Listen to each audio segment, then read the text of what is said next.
Institute of Technology. Bcit Magazine features news stories from around the Lower Mainland which were produced over the last week. Responsibility for the content of the show rests completely with the students and their instructors.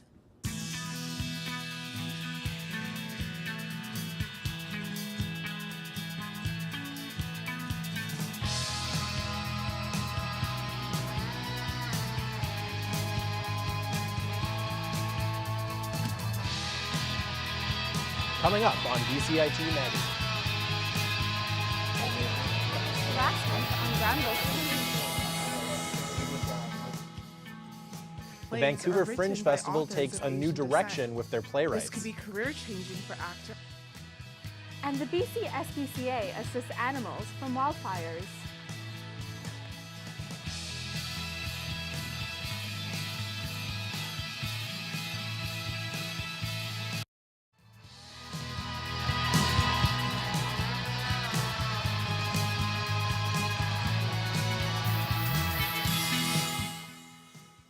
Hello and welcome to Bcit Magazine. I'm Jamie Dodd. And I'm Selenna Ho.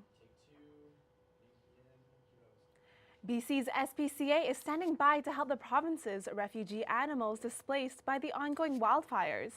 Miranda Fatur has our top story. With wildfires still blazing, local SPCAs continue to save abandoned animals.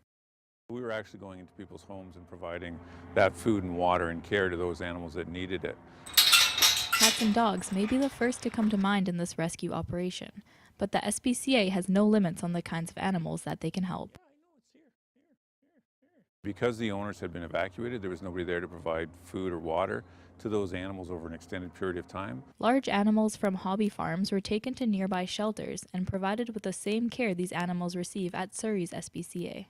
A lot of our officers were working 15 hours a day. It doesn't take long before they start suffering from burnout. So we were making an effort to try and get people in and out as quickly as we could. And just by virtue of that, it's just a matter of having the resources to be able to provide the needs necessary. Cassandra works for the SPCA to care for the farm animals. How we see animals that come in and many times they're quite shut off or frightened or startled, and they come in and they acknowledge you and they're happy to see you and you feel like you've really made a difference. SPCA workers continue to be on high alert in case they are called back up to fire zones. Miranda Fatur in Surrey for Bcit Magazine. It's been just over 16 years since the September 11th attacks in New York City. And as Trevor Knapp reports, the events of that day are still fresh in many people's memory. Monday marked the 16th anniversary of 9/11, and even with the beautiful weather, you couldn't walk around Vancouver without a somber feeling in the air. One of the things that hurt me the most was watching the people jump from the building, because that just broke my heart, because I know how it is to be inside a burning building. That morning I was on a cruise ship in Alaska. We were just getting changed, getting ready to go to breakfast, and my wife told me to come to and watch the TV. There was something happening. So I came out of the bathroom, looked at the TV, and the towers were coming down and craziness going on. Peter Bridge is the Assistant Chief for Vancouver Fire and Rescue. He's been with the department for 38 years and remembers 9/11 way too well. I was working my last night shift at a downtown fire hall number 6. I awoke to some commotion downstairs in the fire hall, and the TV was on, and they said a plane has just flown into one of the trade towers in New York City. And we thought, well, light plane was probably the problem, but when we had a look at the film, it was burning quite hot. The people within the building that work there, law enforcement, the emergency medical services, firefighters, sheriff's department, everyone involved there that lost their life, it was a sad day, that is for sure. The sacrifices will never be forgotten, and neither will the lives that were claimed by this dire attack. Trevor Knapp in Vancouver for Bcit Magazine. Construction is set to begin on the Kinder Morgan pipeline. Students showed their opposition last weekend. Danielle Carr reports. Hey, hey, Trudeau! Kinder Morgan's got to go! Students at the Kinder Morgan protest are sending a message aimed right at the Prime Minister. They want to halt construction of the proposed Kinder Morgan pipeline. We believe that it's important for youth to be included in decisions about Canada's future, and so that's why we're here today. Indigenous activists at the protest were happy to have the students' support. We need everybody involved, the children, the youth, and what they're doing, standing up for their rights. They're the future. It wasn't just Lower Mainlanders that were concerned about the impact on their community. I'm from Tofino. The increase in tanker traffic is going to be so much, and the potential of an oil spill is very, very high. The protest isn't limited to downtown Vancouver. Some activists plan to build tiny houses in the pipeline's path, hoping to block construction. In an email statement, Kinder Morgan says, "We support the right to peacefully and lawfully express opinions and views about our project. When it comes to our operating and construction sites, safety is our first priority. Safety of our workers, communities, and everyone near our work sites. And to that end, we will make every effort to ensure we can carry out our work safely." Students here say they won't stop protesting until the project is dead. We really want this pipeline to get shut down, and we'll do whatever it takes, whether that's supporting Indigenous nations in court battles or standing up here today and showing up in the rain to say that we reject the pipeline. Construction on the pipeline is set to begin this month. Danielle Carr in Vancouver for BCIT Magazine. Danielle Carr is live in Burnaby with the latest on the Kinder Morgan pipeline project. Danielle, the pipeline construction is set to begin this month. Do the protesters have any new plans? Yes, Selenna. Protesters are planning on placing large yellow stickers along the pipeline's pathway with warnings on them, in addition to some protesters building tiny houses to block the pipeline. Selenna? Danielle, has Kinder Morgan said if they're planning on taking any action against the protesters? Kinder Morgan has said they're taking their workers' safety very seriously and they'll do whatever it takes to ensure that.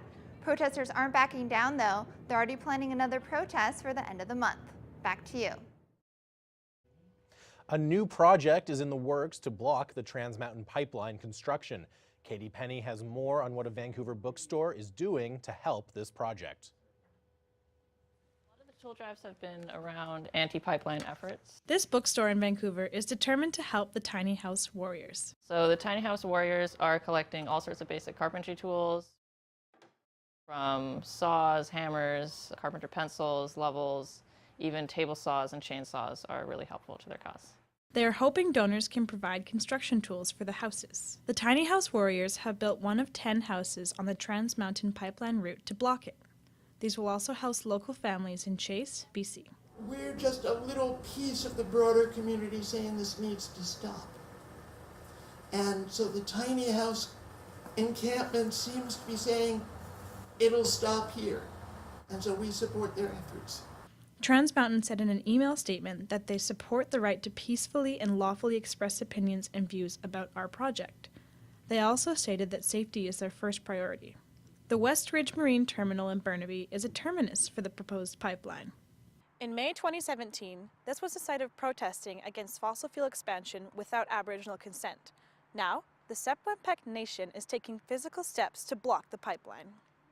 Kinder Morgan plans to finish the Trans Mountain Pipeline by December 2019. Spartacus Bookstore hopes to do all it can to help the tiny house project. Katie Penny for BCIT Magazine.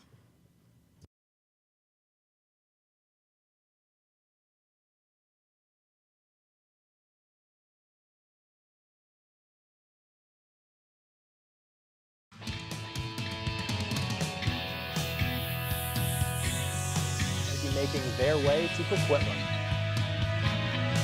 And North Vancouver launched an anti-distracted driving program with the RCMP.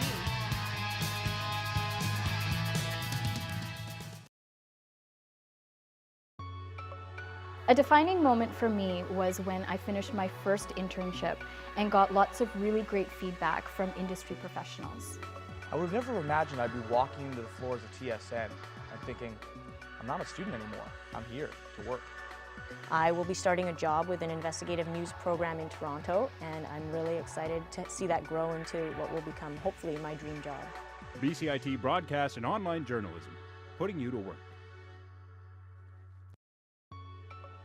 The most rewarding thing for me has been the relationships I developed in the program, both with instructors and classmates. My sense of confidence has never been higher. I mean, this program's offered great opportunities to be in real world, real industry situations, and being in those moments and knowing I can contribute, I can do this. It's exciting to be in this industry and to meet lots of great people and to make amazing friends. BCIT broadcasts and online journalism, realizing your potential.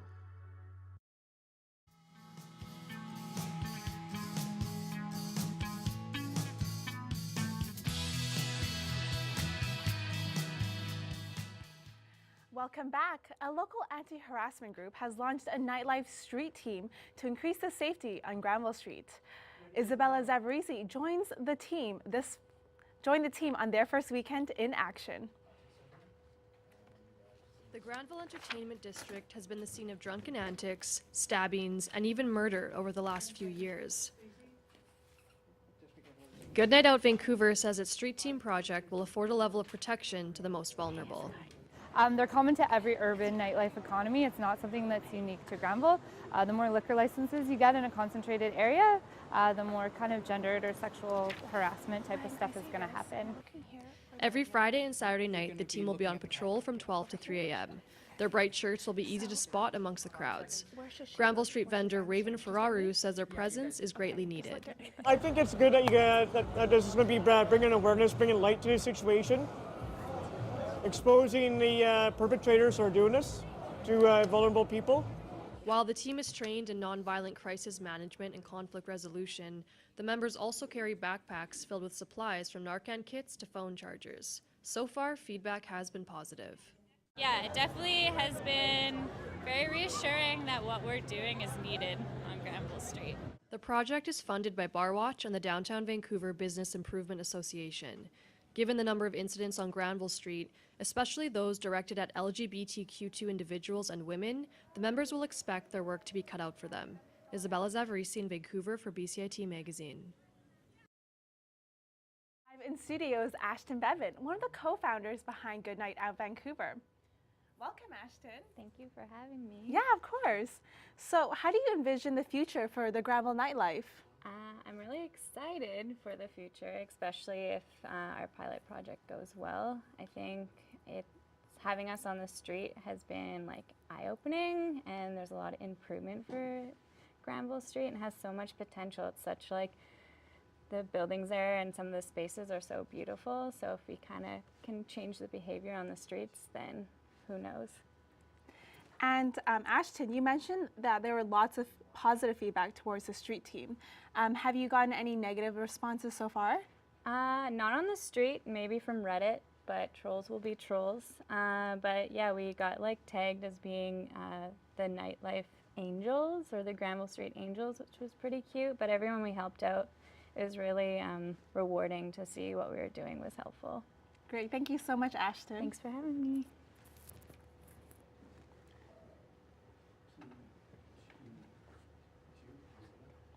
A Surrey Park is on the chopping block as the city plans to build a roadway through it. A group of residents have decided to take action, but as Gurneet Sarma reports, their deadline is fast approaching. The leaves have fallen at Hawthorne Park, and these trees might too if Surrey City Council removes a bylaw to build a road through this section. A group called Save Hawthorne Park is scrambling to get more than 30,000 signatures from eligible Surrey residents by September 22nd to force a referendum. Group leader Stephen Pettigrew feels the city handed them an impossible task. Stood out for rain for 5 hours in the rain the other day collecting signatures. Still drying off from that. It's an extremely difficult process, and it's why it's being used, because they don't want us to succeed. They purposely setting up for us to fail. City Councillor Mike Starchuk thinks residents have had sufficient time. Everybody knew what was coming on the 24th of July, just the access to what was there, and everybody's been more than taken care of. It's been in all the city centers. It's been everywhere that a city facility is that they can pick up those forms. Other group members worry that if they don't stop the city from removing the bylaw that preserves the park, it could lead to more development. They're going to be able to put a road wherever they want to, whenever they want to. They don't seem to realize that these trees that they're talking about cutting down are a necessity for us. We're not going to be able to breathe in 15 years if they keep going at the rate that they're going.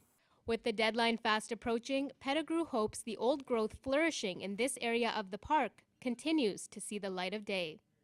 Gurneet Samra in Surrey for Bcit Magazine. The Caribou Regional District lifted some evacuation orders for homes near the Plateau Fire west of Williams Lake. While some alerts are lifted, the regional district warns residents that dangers may still exist. The arts community in Vancouver is slowly changing to reflect voices of all ethnicities in their performances. My co-anchor Selenna Ho reports more on the Vancouver Fringe Festival's twist this year. The Vancouver Fringe Festival is fighting to have more diverse voices this year. For their dramatic work series, the festival requires that all plays are written by authors of Asian descent. This could be career-changing for actor and director Nathania Burnaby. I think that Asian representation is very important, and it gives an opportunity for many diverse actors to actually have a place and a voice in this community. For Burnaby, it's a dream come true to play a part written for a Filipino character. I was very excited to be able to play this role just because it was actually written for my culture and for my race. It was really cool to actually have. I've never seen that written in a show in a long time. For all the plays that I've studied in classes in schools, it's just been really neat. And like, I was actually kind of floored. I had no idea it existed, so.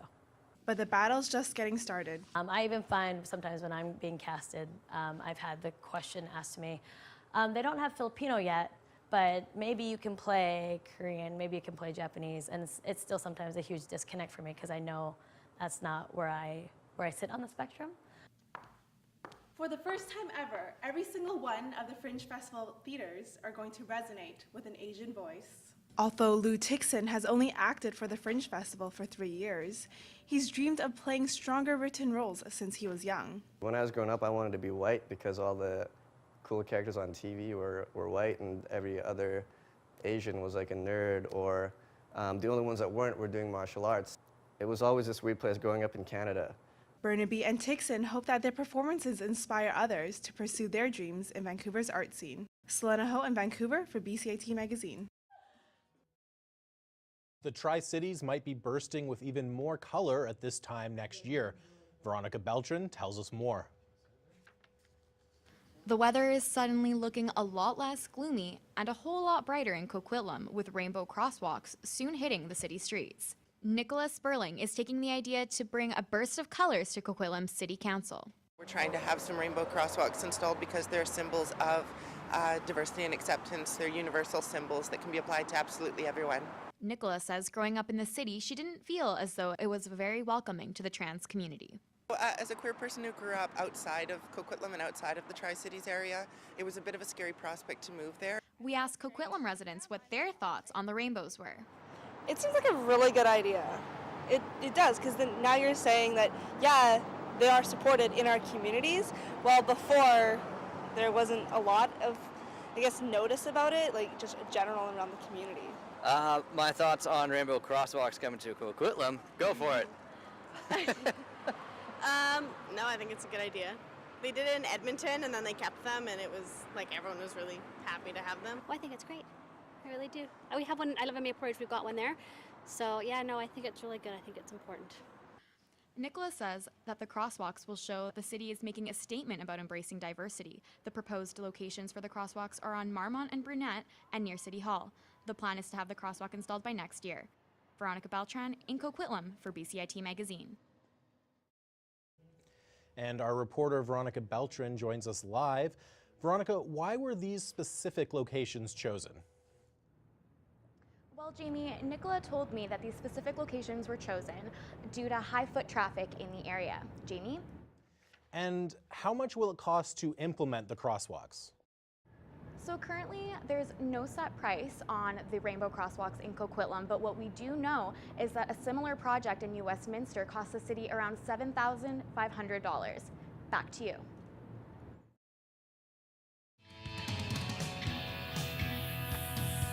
A climate change expert helps Vancouver prepare for rising sea levels. And a Surrey woman is advocating for safer driving measures.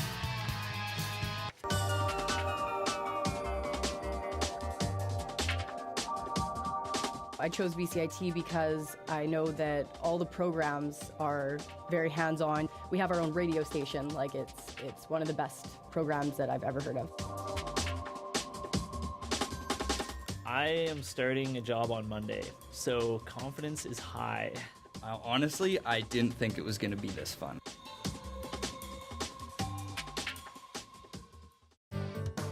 Standby graphics, ready, camera one. If you want to experience the fast-paced world of news, today on Bcit Magazine, striking, make magic on a movie set, frame, and action,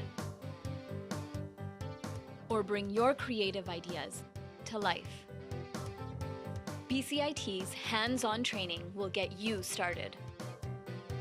BCIT Television and Video Production. Your possibilities start here.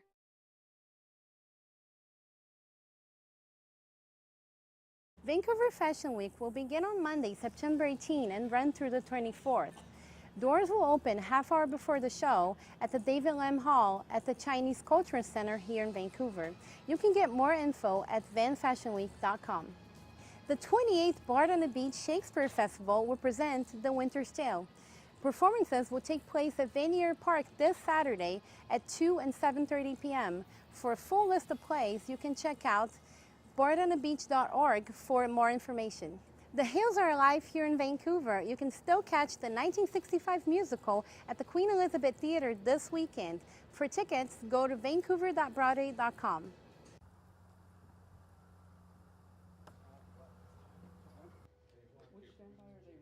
Welcome back.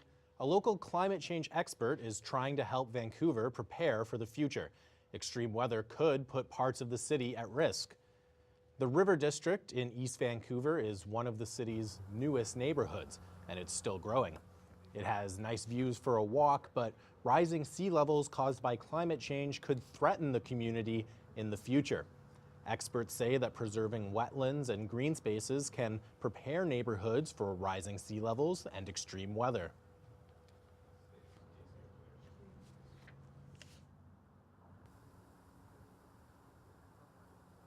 And if you go back to what's happened in Houston and because of Hurricane Harvey, a lot of what happened there was because they had paved over everything, paved over wetlands. And you know, increasingly, urban planners worldwide are looking to ways to green their cities and to find ecosystem-based responses to some of these problems, as opposed to concrete, asphalt. Now, there's a lot of other really good reasons to do that. First of all, concrete. The traffic in North Vancouver is usually quite bustling, but when the routes in and out of the city get backed up, that's when drivers get distracted by attending to cell phones. According to ICBC, almost 30% of all crash fatalities in BC are caused by distracted driving. The North Vancouver RCMP introduced a new way of getting the message across with Think of Me, Put Your Phone Down. St. Mary's School is a great environment to get the message out of Think of Me, which are the kids that have colored these cards and basically saying put your phone down. You know, what is more important in your life than putting your phone down rather than potentially, you know, striking a child as he runs across the street or rear-ending somebody. These drawings are from local children that the RCMP are using to influence distracted drivers. Local parents in the area appreciate these initial steps of tackling distracted driving. So it's good to know that there's someone looking after them and seeing that there won't be people getting distracted over their phone. The ban against handheld devices has been ongoing since 2010, but on average 78 people die every year when distracted driving is a factor, and a cell phone is the most popular cause. A distracted driving ticket could cost up to $543, but money is the least of the troubles when you're distracted on the road. Think about your family, what if that happens to them, or what if you did hit someone, how would you feel about it? And focusing on a phone instead of on the road makes you 5 times more likely to be in an accident, making this now more dangerous than impaired driving. Mac Britton in North Vancouver for Bcit Magazine. Vancouver Park Board Commissioner Stuart McKinnon has put forth a motion to ban balloons from parks and community centers. His motion states that balloons contribute to plastic in the oceans, are harmful to wildlife, and that they ultimately end up in landfills. If it's passed, McKinnon would like to see signs in parks alerting the public of the ban. Vancouver has been ranked the most walkable Canadian city according to WalkScore. The company declared that most errands could be done on foot, earning the city a score of 78 out of 100. The most pedestrian-friendly neighborhoods included Strathcona, the West End, and downtown Vancouver. Good luck trying to use your phone at tonight's Chris Rock show. The comedian is requiring all attendees to lock their phones using a service called Yonder. Those who try and access their phones during the show will be ejected. Yonder has also been used by teachers to prevent distractions among students during class time. Canadian writer Margaret Atwood will see her novel Elias Grace aired as a TV series adaptation on CBC TV on September 25th. Atwood says the new TV series gave her real nightmares and is very powerful. The Elias Grace series follows another adaptation of Atwood's work, The Handmaid's Tale, which aired previously this year on Bravo.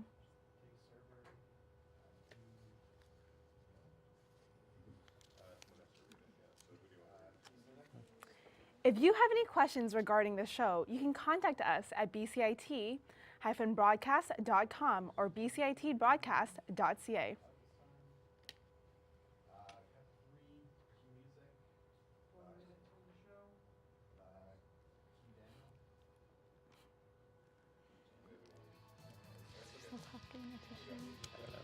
We were supposed to say goodbye. Yeah. I'll be over now. I'm like closing this. Okay. All right. Is that it?